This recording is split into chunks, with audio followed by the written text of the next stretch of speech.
वो ड्रोन जिसने ईरानी सदर को ढूंढ निकाला था, अकिंची, पाकिस्तान को कैसे मिल गया है और आखिर भारत के परेशान होने की वजह क्या है इसके अंदर। इन तमाम चीज़ों के ऊपर आज के इस व्लॉग में बात करेंगे। अस्सलाम वालेकुम। आज तारीख है 17 नवंबर 2025 और मैं हूं रजा अब्बास। आपसे दरख्वास्त की वीडियो को लाइक और चैनल को सब्सक्राइब जरूर कीजिएगा। आपको याद होगा कि ईरान के सदर थे उस वक्त इब्राहिम रईसी, जो आज़रबाईजान का दौरा करने के बाद जा रहे थे अपने मुल्क में, और जैसे ही वो आज़रबाईजान की सरहद को अबूर करके अपनी सरहद के अंदर आते हैं, यानी ईरान की सरहद के अंदर आते हैं, तो उनके हेलीकॉप्टर को हादसा पेश आ जाता है। इसके साथ साथ ईरान के वज़ीर ख़ारजा भी उसी हेलीकॉप्टर के अंदर मौजूद होते हैं और फिर एक लंबा और तवील रेस्क्यू ऑपरेशन शुरू किया जाता है ताकि ये जो हादसा पेश आया है इस हेलीकॉप्टर को, उसके अंदर जो मौजूद अफराद थे उन्हें ढूंढा जा सके। अगर वो शहीद जाँ बहक हो चुके हैं तो उनकी बॉडी को ढूंढा जा सके, अगर वो ज़िंदा हैं तो उन्हें फौरी तौर के पर रेस्क्यू किया जा सके। इस रेस्क्यू ऑपरेशन के लिए ईरान की अपनी टेक्नोलॉजी तो कारगर थी ही, लेकिन इसके साथ साथ जो खित्ते के ममालिक हैं उन्होंने भी ईरान के साथ बड़ी हद तक ताउन किया। इसके अंदर रशिया भी शामिल था, इसके अंदर तुर्की भी शामिल था, किसी हद तक पाकिस्तान की तरफ से भी तमाम चीज़ों को सपोर्ट किया गया। तो बहरहाल एक लंबा और तवील अपने आप में एक ऑपरेशन था, रिस्की ऑपरेशन था, क्योंकि उसकी वजह ये थी कि जो विजिबिलिटी थी वो आपको बिल्कुल सिफर नज़र आती थी। शदीद धुंध थी, घने जंगल थे, बहुत मुश्किल था हेलीकॉप्टर के मलबे को ढूंढना या उस जगह को ढूंढना कि एग्जैक्टली हेलीकॉप्टर किस जगह के ऊपर गिरा है। लेकिन ये आसान हो गया, या इस टेक्नोलॉजी ने बड़ा कलीदी किरदार अदा किया। उस टेक्नोलॉजी का नाम था अकिंची। अकिंची ने ईरानी सदर इब्राहिम रईसी के जो हेलीकॉप्टर था उसको ढूंढने के अंदर, या उसमें मौजूद जो अफराद थे ईरानी सदर इब्राहिम रईसी समेत, इन तमाम को ढूंढने के अंदर इसी टेक्नोलॉजी अकिंची ने अपना कलीदी किरदार अदा किया था। शदीद धुंध के अंदर जब सिफर विजिबिलिटी थी, घना जंगल था, एक तवील रेस्क्यू ऑपरेशन था, तो अकिंची ने अपना कलीदी किरदार अदा करके ईरानी सदर इब्राहिम रईसी की बॉडी को और उनके साथ जो दीगर उनके रुफ़क़ा थे उनको ढूंढने के अंदर कलीदी किरदार अदा किया था।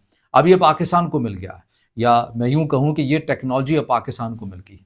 कैसे मिल गई है वो चीज़ भी मैं आपके सामने रखूँगा, लेकिन ये अकिंची है क्या, किस बला का नाम है, और भारत क्यों इसे ये कह रहा है कि ये हमारे रडार सिस्टम के लिए, बरामूस के लिए और S-400 के लिए एक मौत का सामान दरअसल पाकिस्तान ने ख़रीद लिया है।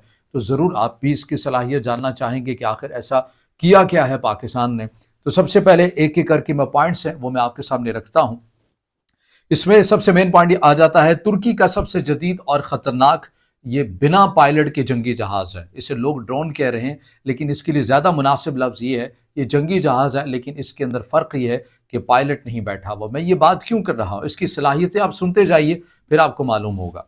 इससे मुतल्लिक आता है कि 40,000 फीट तक ये परवास कर सकता है, 24 से 30 घंटे तक ये मुसलसल परवास कर सकता है, और तकरीबन 1.3 टन तक असलहा रखता है। यानी ये उतना ही तकरीबन वजन है जो एक फाइटर जेट लेके जा सकता है। फाइटर जेट की किसी हद तक कुछ सलाहियत ज़्यादा होगी, लेकिन 1.3 टन जो आर्म ड्रोन्स होते हैं उनके तो बस की बात ही नहीं है। इसीलिए इसे ड्रोन नहीं बल्कि बिना पायलट के जंगी जहाज़ कहना ज़्यादा मौजू होगा। अब इसके साथ जो अकिंची की वो ताकत है जिससे भारत घबराया हुआ है, अब उसके ऊपर भी बात कर लेते हैं। इसकी जो सबसे मेन सलाहियत ये है कि लॉन्ग रेंज स्ट्राइक कर सकता है। अकिंची पाकिस्तान के अंदर बैठकर सैकड़ों किलोमीटर दूर तक दुश्मन पर हमला करने की सलाहियत रखता है, यानी इस्लामाबाद से ही या लाहौर के अंदर से ही अगर इसको रखा जाए, और ज़रूरी नहीं है कि ये बॉर्डर के बिल्कुल करीब जाए, बल्कि इन्हीं एरियाज़ के अंदर रहकर भी ये स्ट्राइक कर सकता है। भारत के अंदर तक इसके पास इतनी सलाहियत है। और किस वजह से है वो इसलिए है कि ये पहला ऐसा बताया जा रहा है, बल्कि तुर्की उन 5 ममालिक के अंदर शामिल हो गया है जिन्होंने इस किस्म के ड्रोन जो टेक्नोलॉजी है वो हासिल की है, जो कि क्रूज़ मिसाइल जिनके साथ लगता है, क्रूज़ मिसाइल जिनके साथ लगता है, और उनकी रेंज क्या होती है वो भी मैं आगे चलकर आपको बताता हूँ कि किस रेंज के क्रूज़ मिसाइल ये ले जाने की सलाहियत रखता है। इससे मुतालिक ये बताया जाता है कि बहुत ऊंचाई से ये निगरानी भी करता है, क्योंकि ये सर्विलेंस का काम भी करता है, निगरानी का भी काम करता है, जासूसी का काम करता है।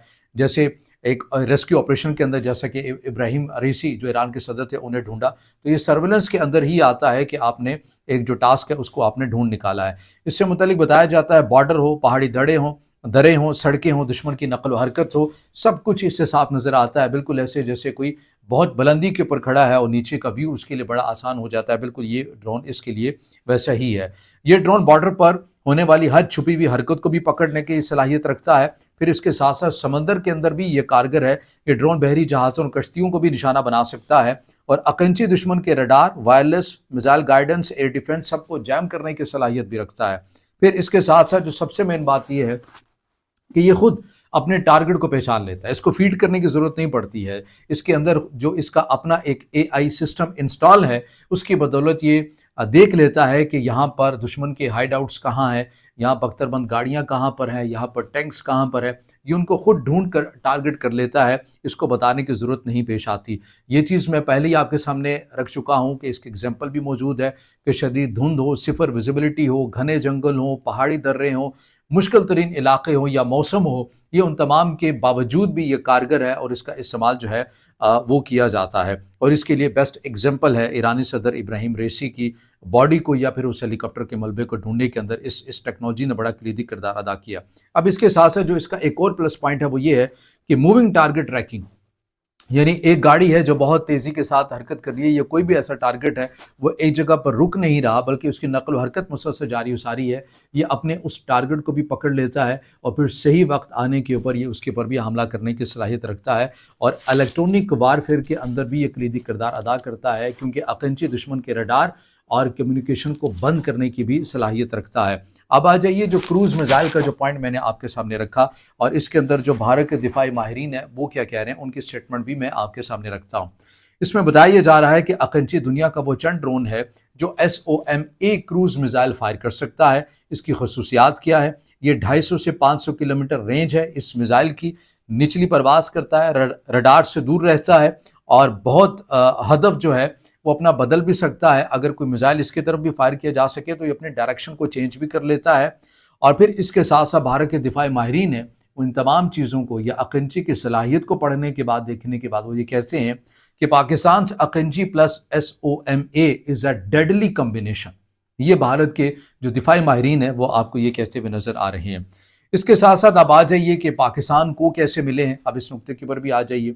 یہ بتایا جا رہا ہے کہ پاکستانی عملے نے اس ڈرون سے متعلق یا اس ٹیکنالوجی سے متعلق جو تربیت ہے ابتدائی سطح کی، اور یہ ترکی کے اندر حاصل بھی کر لی ہے۔ اور بیکار جو ترکی کی کمپنی ہے ڈرون ٹیکنالوجی جس نے بیراکتر ڈرون بھی بنایا، جس نے جو یوکرین کو بھی ترکی کی طرف سے دیے گئے، اور اس کے علاوہ جو کاراباخ جو جنگ ہوئی تھی اس کے اندر آذربائیجان نے بھی اگر آرمینیا کو ہرایا تو یہی جو ڈرونز تھے اس کے اندر بھی کلیدی کردار، بیراکتر کی میں بات کر رہا ہوں، اکنچی کی بات میں نہیں کر رہا، اکنچی کے بھی 2 سے 3 ویریئنٹ جو ہیں یہ بھی آئے ہیں، لیکن یہ اسی کمپنی نے بنایا جس نے بیراکتر بھی بنایا ہے۔ تو اس سے متعلق یہ بتایا جا رہا ہے کہ پاکستان اور ترکی کے ایگریمنٹ ہوئے ہیں، یہاں پر ریسرچ اینڈ ڈیولپمنٹ کا ایک سینٹر بھی کھولا جائے گا دونوں ممالک کے درمیان، اور اس ٹیکنالوجی کو مزید ایڈوانس کرنے کے لیے بھی مل کر کام کیا جائے گا۔ اور پاکستان اور جو ترکی ہیں وہ ممکنہ طور کے اوپر اس کام کے اوپر بھی تیزی کے ساتھ آپ کو ایک لاہ عمل بناتے ہوئے نظر آ رہی ہے کہ ہم مل کر پاکستان کے اندر ہی ان ڈرونز جو ہے اس کو مزید اس کے پروڈکشن کو تیز کیا جائے۔ ابتدائی سطح کے اندر جو خبریں سامنے آ رہی ہیں اس میں بتایا جا رہا ہے کہ پاکستان کو فی الحال 6 سے 7 بتایا جا رہا ہے کہ یہ جو ڈرون ہے یہ پاکستان کو ملے ہیں یا بغیر پائلٹ کے جنگی جہاز ہیں۔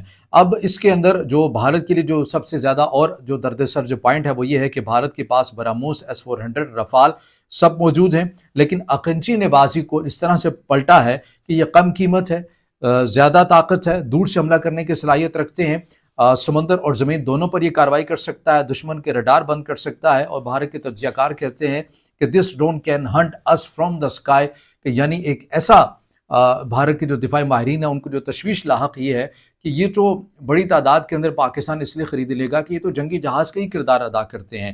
تو دراصل یہی وہ وجہ ہے کہ پاکستان کہ اس ایگریمنٹ کے بعد ترکی اور پاکستان کے درمیان جو ایگریمنٹ ہوا ہے اس کے بعد جو ہے وہ بھارت کے اندر یہ تشویش پائی جا رہی ہے کہ آخر پاکستان نے ایسا لگ رہا ہے کہ براموس کے S-400 کے اور رفال کے لیے ایک موت کو خرید لیا، لیکن در حقیقت پاکستان نے کسی کے لیے کوئی موت نہیں خریدی ہے۔ البتہ آپ یہ کہہ سکتے ہیں کہ پاکستان نے وہ طاقت حاصل کی ہے जो जंगों को अपनी सलाहियत के ऊपर या अपनी कंडीशन के ऊपर लड़ने की जो कैपेसिटी है वो पाकिस्तान को मिली है। और अकिंची आपको पता है कि जो इसकी सलाहियतें मैंने आपके सामने रखी हैं, ये सिर्फ एक ड्रोन नहीं है, ये मुस्तकबिल की जंग का पहला वार भी है। और तुर्की इस हद तक क्यों पहुंचा है, वो इसलिए आपको पता है कि तुर्की नेटो का भी रुकन है, वेस्टर्न टेक्नोलॉजी तक उसकी रसाई भी है।